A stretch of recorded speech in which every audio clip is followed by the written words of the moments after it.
नमस्कार. सुस्मिता सिम्प्लिसिटीमध्ये तुमचं मनःपूर्वक स्वागत. अमृताहूनी गोड नाम तुझे देवा. खरं तर आषाढी एकादशी आणि भक्तीचा महापूर आलेला आहे. अक्षरशः वारीमध्ये लोक नामाचा जयघोष करत आहेत. काही लोक सेवाभावाने सेवा करत आहेत.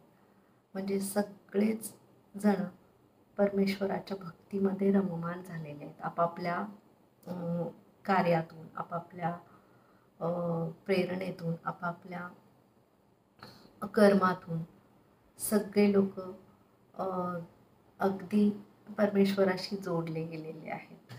आणि नामाचा तर जयघोष चालू आहे. संतांनी सांगितल्याप्रमाणे संतांच्या अभंगातून आपल्याला नामाचा जो महिमा सांगितला गेलेला आहे.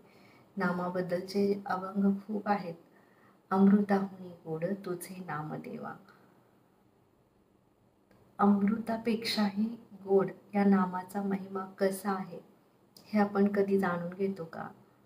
जे लोक जाणून घेण्याचा प्रयत्न करतात, अनुभव घेतात, तर त्याला तो बरोबर आनंद मिळत जातो.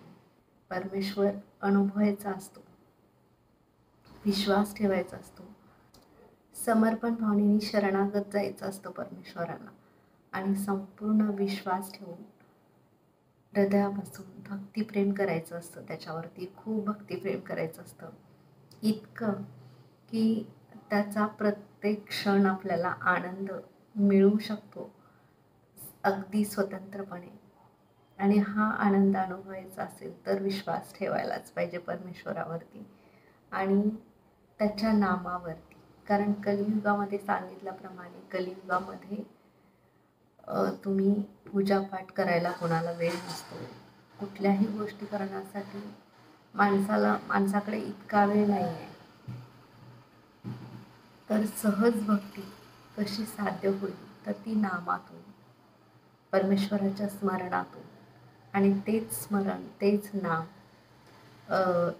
जर जे पण आपण दिवसभरात 24 तासात ज्या पण कार्य, कृती, कर्म करत राहतो त्या सगळ्यामध्ये जर ईश्वरीय सेवाभावाने परमेश्वराच्या नावाने जर ज्या गोष्टी आपण समर्पित केल्या, आपलं कर्म, आपण जे कर्म करत आहोत ते कर्म जर ईश्वरीय नावाने समर्पित करून सतत त्याच्या नामस्मरणात राहिलो तर त्याचा आनंद मात्र आपल्याला नक्कीच घेता येतो.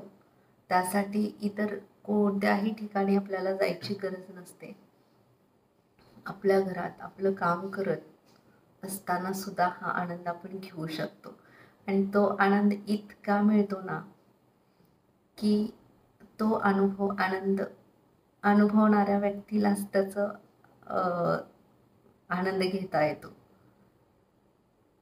त्यामुळे संतांनी सांगून ठेवलेलं आहे, अमृताहूनी गोड तुझे नाम देवा. तर त्या अमृताचा आनंद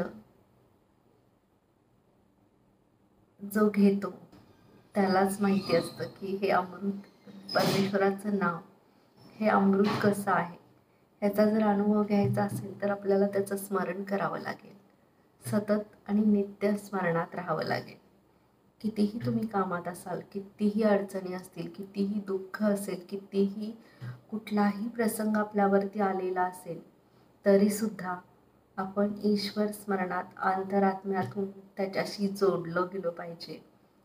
तरच हा आनंद अनुभव आपल्याला घेता येईल. आणि अमृताहूनी गोड तुझे नाम देवा या अभंगाचा आपल्याला आनंद घेता येईल आणि त्याचा अनुभव सुद्धा घेता येईल. मग घ्याल ना अनुभव? नक्की घेऊन बघा. दिवसभरात जमेल तसं नामस्मरण करा, जमेल तसं नामस्मरण करा. नमस्कार.